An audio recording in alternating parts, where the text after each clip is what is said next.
આજ રોજ ભરૂચ નગરપાલિકાના કોંગ્રેસ પક્ષના વોર્ડ નંબર 2ના ચૂંટાયેલા સભ્યો તેમજ વોર્ડ પ્રમુખ દ્વારા નગરપાલિકાના ચીફ ઓફિસર તેમજ તમામ વિભાગના અધિકારી કર્મચારીઓ સાથે શુભેચ્છા મુલાકાત કરી હતી અને આવનારા સમયમાં અમારા વોર્ડના અંદર વિકાસલક્ષી કામગીરી ઝડપથી થાય તે માટેની રજૂઆત કરી હતી।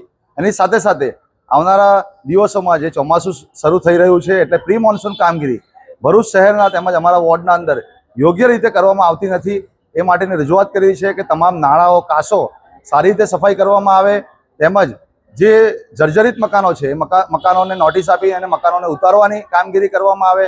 જે રસ્તાઓ પર ખાડા છે તો રીસર્ફેસિંગ કરવામાં આવે। જે વૃક્ષોની ડાળીઓ નડતરરૂપ છે તેને ટ્રીમિંગ કરીને ઉતારવામાં આવે।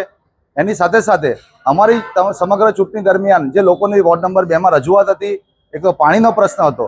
અમુક અમારા જે વિસ્તાર છે મુંડાફળિયા, ડભોઈયાવાડ, ઢાંગરાવાડ, મદની પાર્ક, સમા પાર્ક, હુસેનિયા પાર્ક, જે સોસાયટીઓના અંદર જે પાણીની સમસ્યા છે એ સમસ્યા માટેની રજૂઆત કરેલી છે।